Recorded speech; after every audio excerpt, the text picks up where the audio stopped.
ಹೇ guys, good morning. Hi, hello ಎಲ್ರಿಗೂ. Welcome back to my channel ಶ್ವೇತರಿಗೌಡ vlogs. Time ನೋಡಿ 4:35 ಬೆಳಗಿನ ಜಾವ ಗೈಸ್, ಬ್ರಾಹ್ಮಿ ಮುಹೂರ್ತ.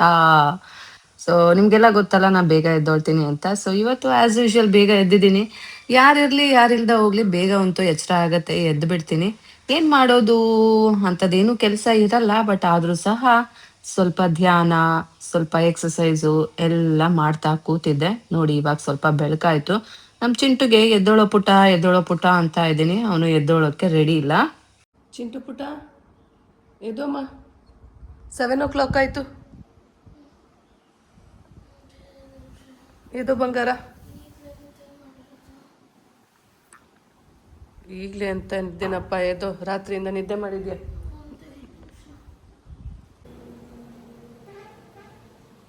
ನೋಡಿ ಗೈಸ್, ಎಷ್ಟು ತಂಪಾಗಿ ಗಾಳಿ ಬೀಸ್ತಾ ಇದೆ, ಜೋರ್ ಗಾಳಿ ಇದೆ. ಗೈಸ್, ಈ ಬಟ್ಟೆಗೆ ಏನಾಗಿದೆ ಗೈಸ್, ನನ್ನ ಮಗ ಅಮ್ಮ ಈ ಬಟ್ಟೆ ಬೇಡ ಅಂತ ಇದ್ದಾನೆ. ಅವನಿಗೆ ಸ್ವಲ್ಪನೂ ಫೇಡ್ ಆಗಿರ್ಬಾರ್ದಂತೆ, ನಮ್ಮಮ್ಮ ಹಿಂಗಿರಬೇಕು ಅಂತಾನೆ. So sweet. ಟೈಮ್ ಆಯಿತು, ಬನ್ನಿ ಹೋಗಿ ಪೂಜೆ ಮಾಡೋಣ. ಇವತ್ತು ಎಲ್ಲ ಲೇಟ್ ಆಯಿತು, ಯಾಕೆಂದರೆ ಚಿಂಟವ್ರ ಪಪ್ಪ ಇಲ್ಲ ಅಲ್ಲ. ಸೊ ಬೇಗನೆ ಎದ್ದು ಮಾಡಬೇಕು ಅಂತ ಬೇಗನೆ ಎದ್ದಿದ್ದೀನಿ, ಬಟ್ ದೇವ್ರ ಮನೆ ಕೆಲಸ ಅಲ್ಲೋಗಿ ಪಾಪ ಅವ್ರಿಗೆ ಯಾಕೆ ಡಿಸ್ಟರ್ಬ್ ಮಾಡಬೇಕು ಅಂದ್ಬಿಟ್ಟು ಅದನ್ನು ಮಾಡಿಲ್ಲ. ಸೊ ಈಗ ಹೋಗಿ ಮಾಡೋಣ. ಬನ್ನಿ ಬನ್ನಿ, ಬೇಗ ಬೇಗ ಎಲ್ಲ ಕ್ಲೀನ್ ಮಾಡ್ಕೊಳ್ಳೋಣ. ದೇವ್ರ ಗುಡಿ, ಪಾತ್ರೆಗಳು, ದೇವ್ರ ಸಾಮಾನು ಎಲ್ಲನೂ ಬೆಳ್ಕೊಂಡು ಕ್ಲೀನಾಗಿ ಸ್ವಚ್ಛ ಮಾಡಿಬಿಟ್ಟು ಪೂಜೆ ಮಾಡೋಣ. ಗೈಸ್, ಇವತ್ತು ಗುರುವಾರ ಅಲ್ವಾ, ಹಾಗಾಗಿ ದೇವ್ರ ಫೋಟೋ ಎಲ್ಲ ಕ್ಲೀನ್ ಮಾಡೋಣ, ಮತ್ತು ಪೂಜಾ ಸಾಮಾನೆಲ್ಲ ಕ್ಲೀನ್ ಮಾಡ್ಕೊಳ್ಳೋಣ ಅಂತ ಬಂದಿದ್ದೀನಿ.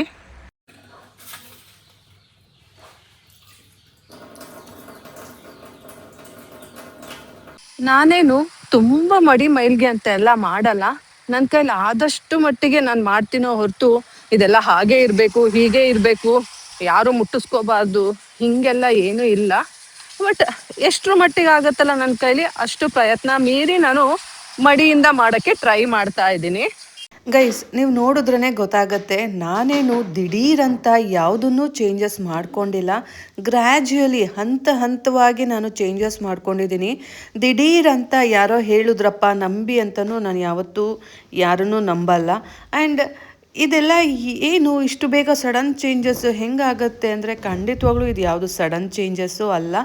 ನಾನು ಹಂತ ಹಂತವಾಗಿ ನನ್ನನ್ನೇ ನಾನು ಫಸ್ಟು ಚೇಂಜ್ ಮಾಡಿಕೊಂಡು ಆಮೇಲೆ ಈ ಪೂಜಾ ವಿಧಾನಗಳು ಇದಕ್ಕೆಲ್ಲ ನನ್ನನ್ನು ನಾನೇ ಒಗ್ಗಿಸ್ಕೊತಾ ಇದ್ದೀನಿ. ಇನ್ನೂ ನಾನೇನು ಪರ್ಫೆಕ್ಟ್ ಅಲ್ಲ, ಸ್ಮಾಲಾಗಿ ಎಲ್ಲವುದು ಟ್ರೈ ಮಾಡ್ಕೊಂಡು ಬರ್ತಾ ಇದ್ದೀನಿ. ಹಂತವಾಗಿ ಒಂದೇ ಸಲ 0 to 100 ಹೋಗಬೇಕು ಅಂದರೆ ಕಷ್ಟ ಆಗುತ್ತೆ. ಸೊ ನಾನೇನು ಮಾಡ್ತಾಯಿದ್ದೀನಿ, ಪ್ರತಿಯೊಂದನ್ನು ಪುಟ್ಟಾಗಿ ಸ್ಟಾರ್ಟ್ ಮಾಡಿಕೊಂಡು ಈಗ ಈ ಲೆವೆಲ್ಲಿಗೆ ಬಂದಿದ್ದೀನಿ ನೋಡಿ. So I am happy.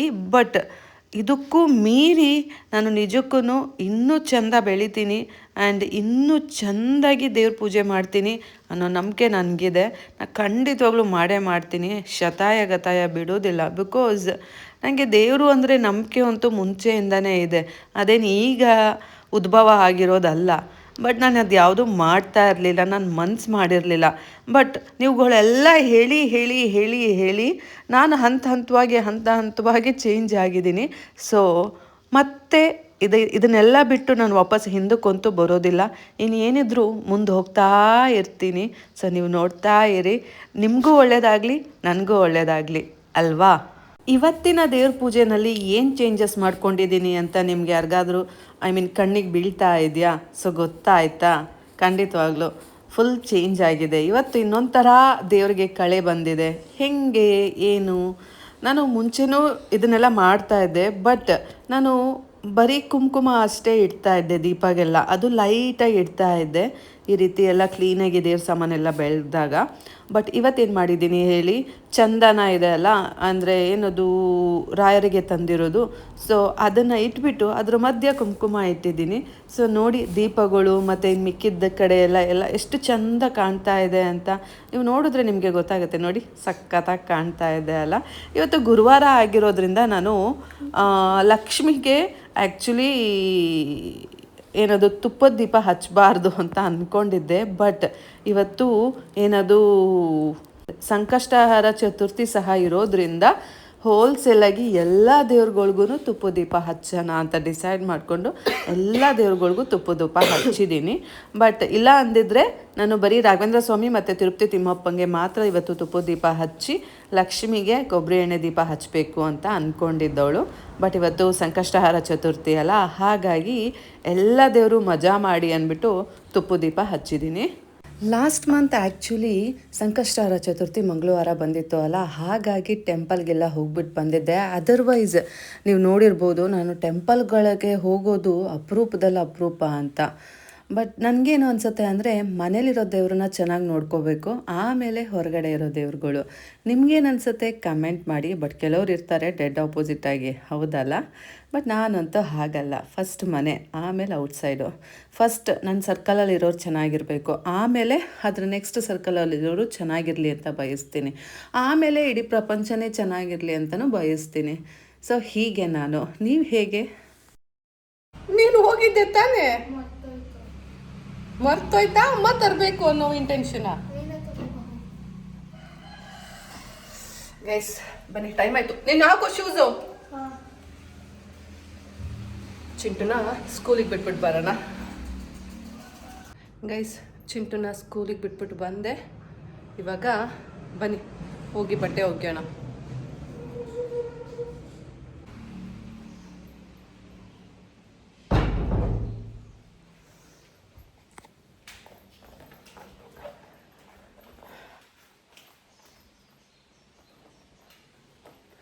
Guys ಚಿಂಟುನ ಸ್ಕೂಲಿಗೆ ಬಿಟ್ಬಿಟ್ಟು ಬಂದವಳು ಏನು ಕೆಲಸನೂ ಮಾಡಲಿಲ್ಲ. ಬಟ್ಟೆ ಒಗ್ಯಕ್ಕೆ ಹೋಗ್ತೀನಿ ಅಂದೆ, ಆದರೆ ಒಗ್ದಿಲ್ಲ. ಯಾಕೆ ಗೊತ್ತಾ? ಯಾಕೋ ಗೊತ್ತಿಲ್ಲ, ಮನಸ್ಸಿಗೆ ತುಂಬ ಬೇಜಾರಾಗಿತ್ತು. ಹಾಗಾಗಿ ಬಂದವಳು ಮಲ್ಕೊಂಡ್ಬಿಟ್ಟೆ. ಮಲ್ಕೊಂಡು ಎದ್ದು ನೋಡಿದಾಗ 11 o'clock. ಸೊ ಎದ್ಬಿಟ್ಟು ಫಸ್ಟ್ ಚಿಂಟುಗೆ ಏನದು ಊಟಕ್ಕೆ ರೆಡಿ ಮಾಡ್ಕೋಬೇಕಲ್ಲ. ಸಾರಿಗೂ ನಿನ್ನೆ ರಾತ್ರಿ ಮಾಡಿದ್ದೆ, ಬೇಳೆ ಸಾರು ಗೊತ್ತಲ್ಲ. ಸೊ ಅದಿದೆ, ಹಾಗಾಗಿ ಅನ್ನ ಮಾಡಿಕೊಂಡೆ. ಸ್ವಲ್ಪ ಪಾತ್ರೆ ಇತ್ತು, ತೊಳೆದಿಟ್ಟೆ. ಇವಾಗ ಹೋಗ್ತಾ ಇದ್ದೀನಿ ಊಟ ತೊಗೊಂಡು.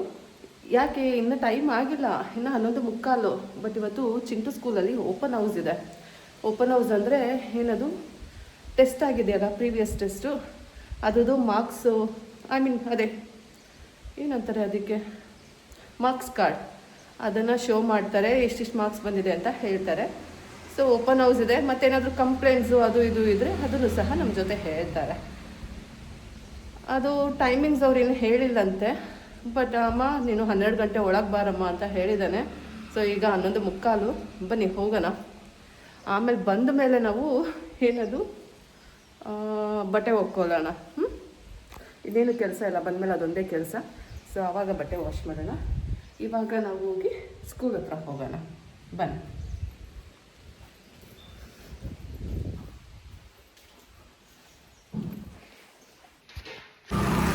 ನನ್ನ ಮಗನಿಗೆ ನಾನು ಯಾವಾಗಲೂ ಹೇಳೋದು ಒಂದೇ, ಪುಟಾಣಿ ನಿಂಗೆ ಎಷ್ಟಾಗುತ್ತೆ ಅಷ್ಟು ಬರೆದ್ಬಿಟ್ಟು ಬಾ, ನೀನು ಚೆಂದ ಓದ್ತೀಯ ಅಂತ ಹೇಳಿ ಕಳಿಸ್ತೀನಿ. ಅವನು ಇಷ್ಟರ ಮಟ್ಟಿಗೆ ಬರೆದಿದ್ದಾನೆ. ಆ್ಯಕ್ಚುಲಿ ಲಾಸ್ಟ್ 3rd ಟೆಸ್ಟ್ ಆಗಿತ್ತಲ್ಲ, ಅದ್ರದ್ದು ಅವರು ಮಾರ್ಕ್ಸ್ನ ಕೊಟ್ಟಿರಲಿಲ್ಲ, ಓಪನ್ ಹೌಸ್ ಮಾಡಿರಲಿಲ್ಲ. ಹಾಗೆ 4th ಟೆಸ್ಟಿಂದು ಮಾಡಿರಲಿಲ್ಲ. ಸೊ ಇವಾಗ ಆ್ಯಕ್ಚುಲಿ ಇಲ್ಲಿ 3rd ಟೆಸ್ಟಿಂದು ಈ ಯೆಲ್ಲೋ ಕಾರ್ಡ್ ಮೇಲೆ, ಮಾರ್ಕ್ಸ್ ಕಾರ್ಡ್ ಮೇಲೆ ಬರ್ತಿದ್ದಾರೆ ಅವರು ರಿಸಲ್ಟ್ಸು. 4th ಟೆಸ್ಟಿಂದು ಪೇಪರ್ಸ್ನ ಕೊಟ್ಟಿದ್ದಾರೆ. So 3rd ಟೆಸ್ಟಲ್ಲಿ 84% ತೊಗೊಂಡಿದ್ದಾನೆ. ಈಗ 4th ಟೆಸ್ಟಲ್ಲಿ ಎಲ್ಲದೂ ಚೆಂದ ಮಾಡಿದ್ದಾನೆ, ಎಲ್ಲ 15 ಮೇಲೆ ಇದೆ. ಬಟ್ ಏನದು ಮ್ಯಾಥಮೆಟಿಕ್ಸ್ ಮಾತ್ರ ಸ್ವಲ್ಪ ಚೆಂದ ಮಾಡಿದ್ದಾನೆ ಅಷ್ಟೇ. ಪ್ರಾಬ್ಲಮ್ ಏನಿಲ್ಲ, ಮುಂದೆ ಚೆನ್ನಾಗಿ ಓದ್ತಾನೆ. ಹೇ ಗೈಸ್, ಅಲ್ಲಿ ನೋಡಿ, ಅದು ಯಾವುದು ಪಕ್ಷಿ? ಅದು ಈ ಕಡೆ ಬರುತ್ತೆ, ಬನ್ನಿ ನೋಡೋಣ. ಇದೇನಿದು ಇಷ್ಟು ದೊಡ್ಡ ಇದೆ? ಯಾವ ಪಕ್ಷಿ ಇರ್ಬೋದು? ಬಟ್ಟೆ ಒಗಿತಾ ಇದನ್ನ ಕಣ್ಣಿಗೆ ಬಿತ್ತು. ಇದು ಕೊಕ್ಕರೆ ಅಂತೂ ಅಲ್ಲ, ಉಟ್ಬೇಕಾರ. ನಿಮ್ಗೆ ಹೇಗೆ ಅನ್ನಿಸ್ತಾ ಇದೆ ಗೈಸ್ ಇದು? ಇದು ಎಂಥ ಪಕ್ಷಿ ಇದು?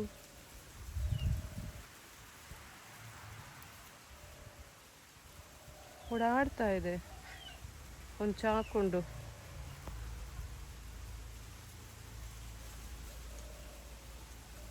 ನಿಮ್ಗೇನಾದರೂ ಗೊತ್ತಾ ಈ ಪಕ್ಷಿ ಹೆಸರು ಏನು ಅಂತ?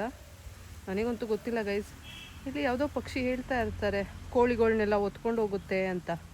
ಆ ಪಕ್ಷಿ ಇರ್ಬೋದಾ ಇದು? ಎಷ್ಟು ದೊಡ್ಡ ಇದೆ ನೋಡಿ. ಇವತ್ತೇ ಫಸ್ಟು ನಾನು ನೋಡಿರೋದು ಇದು. ನಿಮ್ಗೆ ಯಾರಿಗಾರು ಗೊತ್ತಿದ್ರೆ ನನಗೆ ಕಮೆಂಟ್ ಮಾಡಿ ಆಯಿತಾ.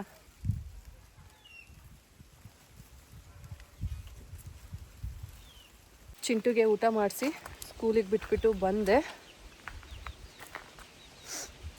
ಚಿಂಟುದು ರಿಸಲ್ಟ್ಸ್ ನೋಡಿದ್ರಿ ಅಲ್ಲ. ಹೇಳಿದ್ದೀನಿ, ಒಂದೊಂದು ಹೇಳ್ತಾನೆ ಒಂದೊಂದು ಹೇಳಲ್ಲ ಅವನು. ಸೊ ಹಾಗಾಗಿ ನಾನು ಏನೂ ಬೈಯೋಕ್ಕೆ ಹೋಗಿಲ್ಲ. ಸಾಕು ಬಿಡು ಪುಟ್ಟ, ಸರಿಯಾಗಿ ಮಾಡಿದ್ಯಲ್ಲ ಅಮ್ಮನ್ನ ನಂಬಿದ್ದಕ್ಕೆ ಅಂತ ಹೇಳಿದ್ದೀನಿ ಅಷ್ಟೇ. ಸೊ ನೋಡಬೇಕು ಏನು ಚೇಂಜಸ್ ಮಾಡ್ಕೊತಾನೆ ಅಂತ. ಸೊ ಅವನಿಗೆ ಊಟ ಮಾಡಿಸಿ ಸ್ಕೂಲಿಗೆ ಬಿಟ್ಬಿಟ್ಟು ಬಂದೆ. ಈಗ ಬಟ್ಟೆ ಒಗೆಯಕ್ಕೆ ಬಂದಿದ್ದೀನಿ. ಬೆಳಗ್ಗೆ ಬರೋಕ್ಕಾಗಲಿಲ್ಲ, ಬೆಳಗ್ಗೆ ಮಲ್ಕೊಂಡ್ಬಿಟ್ಟಿದ್ದೆ ಬೇಜಾರಾಗ್ಬಿಟ್ಟು. ಸೊ ಈಗ ಬಂದೆ. ಬಟ್ಟೆ ಒಗೆದು ಬೇಗ ಬೇಗ ಹೋಗೋಣ. ಬನ್ನಿ. ಸ್ವಲ್ಪ ಹುಷಾರಿಲ್ಲ, ಶೀತ ಇದೆ, ಕೆಮ್ಮಿದೆ. ಹೆಂಗೆ ಬಂತು ಅನ್ನೋದೇ ಗೊತ್ತಿಲ್ಲ. ಶೀತ ಹೆಂಗೆ ಬಂತು ಅನ್ನೋದು ಗೊತ್ತು, ಆದರೆ ಕೆಮ್ಮು ಯಾಕೆ ಬಂತು ಅನ್ನೋದು ಗೊತ್ತಾಗ್ತಾ ಇಲ್ಲ. ಸೊ ತುಂಬ ಸಫರ್ ಆಗ್ತಾ ಇದೆ ನೋಡಿ. ಲಿಪ್ಸ್ ಎಲ್ಲ ಡ್ರೈ ಆಗಿದೆ. ನಾನು 3 ದಿನಕ್ಕೊಂದ್ಸಲ ಪೆಟ್ರೋಲ್ ಹಾಕಿಸ್ತೀನಿ, ಫುಲ್ ಟ್ಯಾಂಕ್ ಮಾಡಿಸ್ತೀನಿ. ಅಷ್ಟೇ ಗೈಸ್ ಬರೋದು. ಮೈಲೇಜ್ ಕ್ಯಾಲ್ಕುಲೇಷನ್ ಮಾಡೋದೇ ನನಗೆ ಮರ್ತೋಗುತ್ತೆ ಪ್ರತಿ ಸಲ ಅನ್ಕೋತೀನಿ, ಕ್ಯಾಪ್ಚರ್ ಮಾಡಿರ್ತೀನಿ ಮೈಲೇಜ್ ಕ್ಯಾಲ್ಕುಲೇಟ್ ಮಾಡಬೇಕು ಅಂತ, ಬಟ್ ಆಗೋದೇ ಇಲ್ಲ. ಗೈಸ್, ಚಿಂಟುನ ಸ್ಕೂಲಿಂದ ಕರ್ಕೊಬಂದೆ.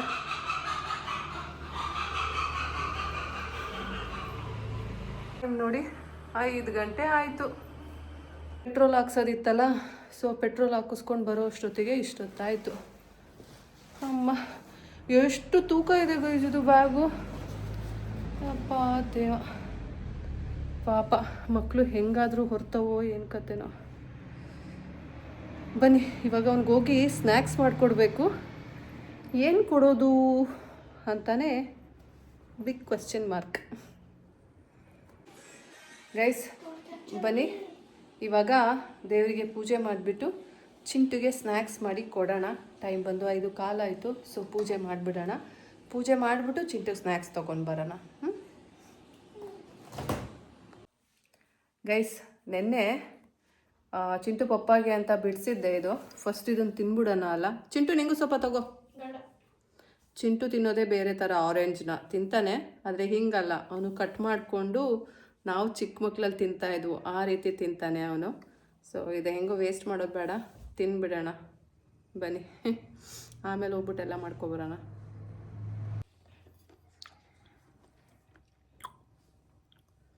ಕಣ್ಣೆಲ್ಲ ರೆಡ್ ಆಗಿದೆ ಅಲ್ಲ ಗೈಸ್. ಇದು ನೀವು ನಂಬ್ತಿರೋ ಬಿಡ್ತಿರೋ, ಏನೇ ವಿಷಯ ಆಗಲಿ, ಯಾವುದೇ ಆಗಲಿ, ನಮ್ಮ ಹಣೆಯಲ್ಲಿ ಅದು ಬರ್ದಿರಬೇಕು.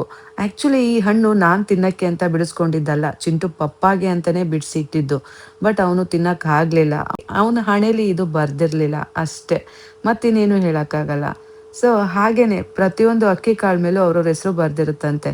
ಹಾಗೇನೆ ನಮ್ಮ ಲೈಫಲ್ಲೂ ಏನಾಗಬೇಕು ಅಂತ ದೇವ್ರಿಗೆ ಗೊತ್ತಿರುತ್ತೆ ಅಲ್ಲ. ನಾನಂತೂ ಆರೆಂಜ್ ತಿಂದಾಯಿತು. ಈಗ ಚಿಂಟುಗೆ ತೊಗೊಂಡು ಹೋಗ್ತಾ ಇದ್ದೀನಿ ಕುಕ್ಕುಂಬರ್ ಮತ್ತು ಆರೆಂಜ್ನ. ಸೊ ಬನ್ನಿ, ಅವನಿಗೆ ಇದನ್ನು ಕೊಟ್ಬಿಟ್ಟು ಮತ್ತು ಅವನಿಗೆ ಪಾಪ್ಕಾರ್ನ್ ಬೇಕಂತೆ, ಸೊ ಅದನ್ನು ಕೊಡೋಣ. ಇಷ್ಟೆಲ್ಲ ಮಾಡ್ಕೊಂಡು ಬಂದು ಕೊಟ್ಬಿಟ್ಟು ಆಮೇಲೆ ನಾವು ಬೇರೆ ಕೆಲಸ ಮಾಡ್ಕೊಳ್ಳೋಣ.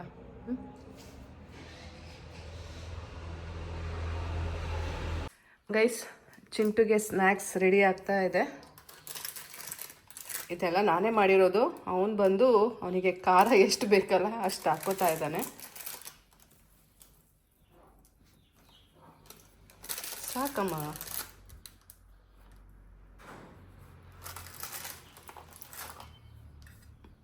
ಇದಾದಮೇಲೆ 1 ಲೋಟ ಹಾಲು ಕೊಡ್ತೀನಿ.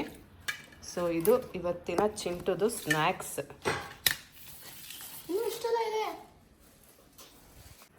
ಗೈಸ್ ನೋಡಿ, ಟೇಸ್ಟ್ ಮಾಡೋಣ ಅಲ್ಲ. ಒಂದೇ ಒಂದು ಪೀಸ್ ಇಟ್ಕೊಂಡಿದ್ದೀನಿ, ಅರ್ಧ ತಿನ್ಬಿಟ್ಟು ಬನ್ನಿ ಟೇಸ್ಟ್ ಮಾಡೋಣ.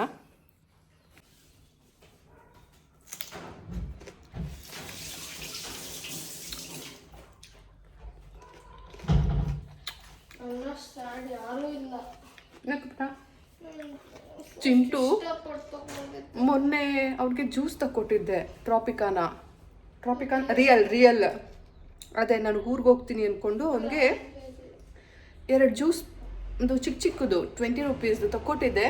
ಅದೆರಡು ಕಾಣ್ತಾ ಇಲ್ಲ ಗೈಸ್. ಅವನು ಕೊಡ್ದಿಲ್ಲ, ನಾನು ಎತ್ತಿಟ್ಟಿಲ್ಲ. ಏನಾಯ್ತು ಅನ್ನೋದೇ ಗೊತ್ತಿಲ್ಲ. ಹುಡುಕ್ತಾ ಬಿದ್ದಿದ್ದಾನೆ ಇವಾಗ. ಇದ್ರ ಜೊತೆಗೆ ಅದನ್ನು ಕುಡಿಬೇಕು ಅಂದ್ಬಿಟ್ಟು ಸಿಗ್ತಾ ಇಲ್ಲ. ಎಲ್ಲೋಯ್ತು? ಫ್ರಿಡ್ಜ್ ಅಲ್ಲೇ ಹಾಕಿದ್ದೆ. ಚಾಕ್ಲೇಟ್ ಹೋಗ್ಬೇಕಿತ್ತು ಅದ್ರ ಜೊತೆಗೆ. ನಿಮ್ ಪಪ್ಪನ ಒಂದ್ಸಲ ಕೇಳ. ಪಕ್ಕ ಅವ್ರು ಕೊಟ್ಟಿದ್ರ? ಪಕ್ಕ ನಾನು ಬ್ಯಾಗ್ ಅಲ್ಲ ತಾನು ಹಾಕೊಂಡಿದ್ದೀನಿ, ಫ್ರಿಡ್ಜ್ ಒಳಗೆ ಇಟ್ಟಿದ್ದೀನಿ. ನಂಗಂತೂ ಗೊತ್ತಿಲ್ಲ ಗೈಸ್. ನಾನು ಅಲ್ಲಿ ಸಾಮಾನು ಪಿಕ್ ಮಾಡ್ಕೊಂಡು ಬಂದೆ ಅಷ್ಟೇ. ಆ ಸಾಮಾನು ಎಲ್ಲವುದು ಹಾಕೊಂಡ್ನಾ ಏನಂತಾನೆ ನನಗೆ ಗೊತ್ತಿಲ್ಲ. ನಾನು ಕ್ರಾಸ್ ಚೆಕ್ ಮಾಡಿಲ್ಲ. ನಾನು ಎಲ್ಲವಾಗ್ಲೂ ಕ್ರಾಸ್ ಚೆಕ್ ಮಾಡಲ್ಲ, ಸಮ್ಟೈಮ್ಸ್ ಅಷ್ಟೇ ಕ್ರಾಸ್ ಚೆಕ್ ಮಾಡ್ತೀನಿ. ಬಟ್ ಇವನು ಹೇಳ್ತಾ ಇದ್ದಾನೆ ನಾನು ಇಟ್ಟೆ ಫ್ರಿಡ್ಜಲ್ಲಿ ಅಂತ. ಬಟ್ ಅದು ಫ್ರಿಡ್ಜಲ್ಲಿ ಇಲ್ಲ. ಅದೆರಡು ಇಟ್ಟೆ.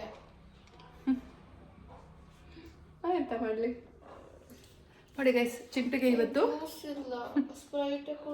ಓಡಿಸ್ಕೋತೀಯ. ಮೊದ್ಲೇ ಕಫ ಆಗಿ ಇಬ್ರು ಕಫ ಕಡ್ಕೊಂಡು ಸಾಯ್ತಾ ಇದೀವಿ. ಶೀತ ಇಲ್ಲ. ಹಾ, ಮುಚ್ಕೊಂಡಿರು. ಪೈನಾಪಲ್ ಏನು ಬೇಡ ಪ್ಲೀಸ್. ವಾಟ್? ಇದ್ರಲ್ಲೇ ಆರೆಂಜ್ ಅಲ್ಲಿ ಜ್ಯೂಸಿ ಬರಲ್ಲ, ಕುಕ್ಕುಂಬರ್ ಅಲ್ಲಿ ಜ್ಯೂಸಿ ಬರಲ್ಲ. ಸುಮ್ಮನೆ ಜಾಸ್ತಿ ಮಾತಾಡ್ಬೇಡ ನೀನು. ಇದರ ತಿಪ್ಪೆಗೆ ಹಾಕ್ಬಿಡ್ತೀನಿ. ಸೊ ನೋಡಿ ಗೈಸ್, ಕುಕ್ಕುಂಬರು ಮತ್ತೆ ಆರೆಂಜು ಮತ್ತೆ ಪಾಪ್ಕಾರ್ನ್, ಚಿಂಟು ಸ್ನ್ಯಾಕ್ಸ್. ಗೈಸ್ ಎಷ್ಟು ಯಮ್ಮಿ ಕಾಣ್ತಾ ಇದೆ. ತಾಳೋ. ಪುಣ್ಯ ಮಾಡಿರ್ಬೇಕು ಇಂಥ ಅಮ್ಮನ್ ಪಡಿಯಕ್ಕೆ. ಹಾ ಬಾಯ್. ಬೇಬೇಕ್ ತಿನ್ಬಿಟ್ಟು ಓದ್ಕೋ. ಅವಂದಾಯ್ತಾ? ಮತ್ತೆ ಇಲ್ಲಿ ಪಾತ್ರೆ ಬಿದ್ದಿದೆ. ಸೊ ಪಾತ್ರೆ ತೊಳಿಬೇಕು. ಆಮೇಲೆ ಇವಾಗ ಮೇಲೆ ಹೋಗ್ಬಿಟ್ಟು ಮತ್ತೆ ಫೇಸ್ ವಾಶ್ ಮಾಡ್ಕೊಂಡು ಬಂದು ಪೂಜೆ ಮಾಡೋಣ. ಗೈಸ್, ಬಟ್ಟೆ ಎಲ್ಲ ಒಗ್ದಾಗಿದೆ. ಬನ್ನಿ ತೋರಿಸ್ತೀನಿ ಎಷ್ಟು ಒಗ್ದಾಗಿದೆ ಅಂತ. ಆವಾಗಲೇ ಮರ್ತುಬಿಟ್ಟೆ ಕ್ಯಾಪ್ಚರ್ ಮಾಡೋದು. ಈಗ ತೋರಿಸ್ತೀನಿ ಬನ್ನಿ. ನೋಡಿ ಇಷ್ಟು ಬಟ್ಟೆ ಹೋಗ್ತಿದ್ದೀನಿ ಗೈಸ್ ಇವತ್ತು. ಬೇಗ ಒಗ್ದಾಕ್ಬಿಟ್ಟೆ. ಜಾಸ್ತಿ ಏನು ಟೈಮ್ ತೊಗೊಳ್ಳಿಲ್ಲ, ಸ್ವಲ್ಪ ಟೈಮೇ. ಇಷ್ಟು ಬಟ್ಟೆ ಒಗ್ದಾಕ್ತೆ. ಬನ್ನಿ ಹೋಗೋಣ, ಟೈಮ್ ಆಗ್ತಾ ಇದೆ. ನೋಡಿ ಮಗು ಹೇಗೆ ತಿಂತಾ ಇದೆ ಅಂತ. ಸರಿ ಕುತ್ಕೊಂಡು ತಿನ್ನಮ್ಮ. ಏನು ನಿನ್ನ ಸ್ಟೈಲ್ ಇದು? ತಿಂದಿದ್ದು ಮೈಗೆ ಹತ್ಬೇಕಲ್ಲ. ಕುತ್ಕೊಂಡು ಆರಾಮಾಗಿ ತಿನ್ನು. ಹಿಂಗೆ ವೆರೈಟಿ ಮಾಡಿಕೊಡೋದು. ನೀನು ಹಾಗೆ ಔಟ್ಪುಟ್ ಕೊಡ್ಬೇಕು. ಚಂದ ಓದ್ಬೇಕು. ಕುಕ್ಕುಂಬರ್ ತಿನ್ಬೇಕಾ? ಅದು ಒಳ್ಳೇದು. ಬೇಡ ತಿನ್ನು, ಪರವಾಗಿಲ್ಲ. ನಾನು ಪಾಪ್ಕಾರ್ನ್ ಬೇಡ ಅಂತ ಹೇಳಿದ್ದು. ಇವತ್ತು ಕುಕ್ಕುಂಬರು ಆರೆಂಜ್ ತಿನ್ಬೋದಿತ್ತು. ಒಂದೇ ಪ್ಯಾಕ್ ಮಾಡಿಕೊಟ್ಟಿದ್ರು ಆಗಿರೋದು ಪಾಪ್ಕಾರ್ನ್. ಒಂದೊಂದು ಪೀಸ್ ಆದರೂ ತಗೋ. ಕುಕ್ಕುಂಬರ್ ಜಾಸ್ತಿ ಇತ್ತು. ಗೈಸ್, ಟೈಮು 6 ಗಂಟೆ ಆಯಿತು. ನನಗೆ ಫ್ಲ್ಯಾಶೇ ಆಗಿಲ್ಲ ಗೈಸ್. ಮರ್ತೇ ಬಿಟ್ಟಿದ್ದೀನಿ. ವಾಕಿಂಗ್ ಹೋಗಬೇಕು. ಈಗ ಪೂಜೆ ಮಾಡೋಣ ಅಂದ್ಬಿಟ್ಟು ಮುಖ ತೊಳ್ಕೊಂಡೆ. ಸೊ ಮುಖ ತೊಳ್ಕೊಂಡು ಏನದು ಅನ್ಕೊತಾ ಇದ್ದೆ. ನಮ್ಮ ಚಿಂಟುಗೆ ಸ್ವಲ್ಪ ಬುದ್ಧಿ ಮಾತು ಹೇಳ್ತಾ ಇದ್ದೆ. ಚಿನ್ನಮ್ಮ, ಕಾರ್ನ್ ಎಲ್ಲ ತಿನ್ನೋದು ಬಿಟ್ಬಿಡು. ಬೇಬಿ ಕಾರ್ನ್ ಏನದು ನಾನು ಕೊಡ್ತೀನಲ್ಲ, ಏನಂತಾರೆ ಪುಟ ಅದಕ್ಕೆ? ಸ್ವೀಟ್ ಅಲ್ಲ, ಈಗ ಇದಕ್ಕೆ ಪಾಪ್ಕಾರ್ನ್. ಹಾಂ, ಪಾಪ್ಕಾರ್ನ್ ಎಲ್ಲ ಬೇಡ. ನೀನು ಹಣ್ಣು ತಿಂತೀಯಲ್ಲ, ಅದು ನನಗೆ ಖುಷಿ. ಅದರದ್ದೆಲ್ಲ ಬಿಟ್ಬಿಡು. ಒನ್ಸ್ ಇನ್ ಎ ವೀಕೆಲ್ಲ ಅಭ್ಯಾಸ ಮಾಡ್ಕೊ ಅಂತ ಹೇಳ್ತಾ ಇದ್ದೆ. ಆವಾಗ ನನ್ನನ್ನು ಕೇಳ್ತಾ ಇದ್ದಾನೆ, ಅಮ್ಮ ಈಗ ಎಲ್ಲಿ ಹೋಗ್ತಾ ಇದೀಯಾ ಅಂತ. ಪೂಜೆ ಮಾಡೋಕ್ಕೆ ಅಂತ ಹೇಳಿದೆ. ಆಗ ಫ್ಲ್ಯಾಶ್ ಆಯಿತು, ಇವತ್ತು ವಾಕಿಂಗಿಗೆ ಹೋಗಿಲ್ಲ ಅಂತ. ಈ ನನ್ನ ಮಗುಂಗೆ ಗೊತ್ತಾದರೂ ಸಹ ನನಗೆ ಹೇಳ್ತಾ ಇಲ್ಲ ಅವನು. ಅಮ್ಮ ಈಗ ನನ್ನನ್ನು ಬಿಟ್ಟು ಹೊಟ್ಟೋಗ್ಬಿಡ್ತಾಳೆ, ವಾಕಿಂಗಿಗೆ ಹೋಗ್ತಾಳೆ ಅಂತ. ಸೊ ನೋಡಿ ಎಂಥ ಖತರ್ನಾಕಿದ್ದಾನೆ. ಸೊ ಈಗ ಪೂಜೆ ಮಾಡಿಬಿಟ್ಟು ನಾವು ವಾಕಿಂಗಿಗೆ ಹೋಗೋಣ. ಸ್ವಲ್ಪ ದೂರ ಆದರೂ ಹೋಗ್ಬಿಟ್ಟು ಬರೋಣ. ಯಾವುದೇ ಆದರೂ ಅಷ್ಟೇ, ಅಭ್ಯಾಸ ಆದರೆ ಅದನ್ನು ಬಿಡೋಕ್ಕಾಗಲ್ಲ. ಸೊ ಇದು ಹಾಗೆ ಗೈಸ್. ಚಟ ಅಂತ ಅಂದ್ಕೊಂಡ್ರೂ ಪರವಾಗಿಲ್ಲ, ವಾಕಿಂಗ್ ಹೋಗಿ ಬರೋಣ. ಬಿಕಾಸ್ 20 kg ಸಣ್ಣ ಆಗ್ತಾ ಇದ್ದೀನಿ. ನೋಡಿ ಗೈಸ್, ನಗಾಡ್ತಾ ಇದ್ದಾನೆ. ನಾನು ಹಾಕ್ತೀನಿ ಗೈಸ್, 20 kg ಸಣ್ಣ ನಾನೇ ಆಗಿದ್ದೀನಿ ಅಂತ ಅಂದ್ಕೊಳ್ಳಿ. ಏನು ನೀನು ಕಂಡಂಗೆ ನಾನು ಏನು ಅಂತ ತಿನ್ಬಿಡ್ತೀನಿ. ಕ್ಯಾಲೋರೀಸ್ ಬರ್ನ್ ಮಾಡ್ತೀಯಾ, ಬರ್ತೀಯಾ, ತಿಂತೀಯಾ, ನೋಡಿ ಗೈಸ್, ನೋಡಿ ಗೈಸ್, ನಾನು 20 kg ಸಣ್ಣ ಆಗಿದ್ದೀನಿ ಅಂತಲೇ ನೀವು ತಿಳ್ಕೊಳ್ಳಿ. ನೋಡ್ತಾ ಇರಿ, ಜಸ್ಟ್ ವೆಯ್ಟ್ ಆ್ಯಂಡ್ ವಾಚ್. ಬನ್ನಿ ಈಗ ಪೂಜೆ ಮಾಡೋಣ. ಗೈಸ್ ಪೂಜೆ ಮಾಡಾಯಿತು ನೋಡಿ. ಬನ್ನಿ ಇವಾಗ ವಾಕಿಂಗ್ ಹೋಗೋಣ. ದೇವರು ಎಲ್ರಿಗೂ ಮತ್ತೆ ಒಳ್ಳೇದು ಮಾಡಲಿ. ಪ್ರತಿಯೊಬ್ಬರಿಗೂ, ನನ್ನ ಸಬ್ಸ್ಕ್ರೈಬರ್ಸ್ಗೆ, ನನ್ನ ಫಾಲೋವರ್ಸ್ಗೆ, ನನ್ನನ್ನು ಇಷ್ಟಪಡೋರಿಗೆ ಎಲ್ರಿಗೂ ಒಳ್ಳೇದು ಮಾಡಲಿ. ಮುಂಚೆ ಹೇಳ್ತಾ ಇದ್ದೆ ಅಲ್ಲ, ನಂಗಿಲ್ಲ ಅಕ್ಕಪಕ್ಕ ಯಾರೂ ಇಲ್ಲ ಮಾತಾಡೋಕ್ಕೆ ಅಂತ. ಬಟ್ ಇವಾಗಂತೂ ದೇವರಿಗೆ ಯಪ್ಪ ಶ್ವೇತಾ ಅನ್ಬೇಕು. ದೇವರು ಹಂಗೆ ಹುಚ್ಚಿಡಿಸ್ತಾ ಇದ್ದೀನಿ ಗೊತ್ತಾ, ಎಷ್ಟು ಮಾತಾಡ್ತಾ ಇದ್ದೀನಿ ಗೊತ್ತಾ ದೇವ್ರ ಜೊತೆ. ಓ ಮೈ ಗಾಡ್. ಇವಾಗ ಆಲ್ರೆಡಿ ಟೈಮ್ ಬಂದು 6:15. ಸೊ ಟೈಮ್ ಆಗೋಗಿದೆ. ಬೇಗ ವಾಕಿಂಗ್ ಮಾಡೋಣ. ಆದರೆ ಸನ್ಸೆಟ್ ನೋಡೋಣ, ಒಳ್ಳೆ ವ್ಯೂ ನೋಡಿ. ಎಷ್ಟು ಫಾಸ್ಟಾಗಿ ಹೋಗ್ತಾರೆ ಅಂದರೆ ದೇವಾ, ಝುಯ್ ಅಂತ ಹೋಗ್ತಾರೆ. ಗೈಸ್ ಬಂದೆ, ಟೈಮ್ ಬಂದು 7:08.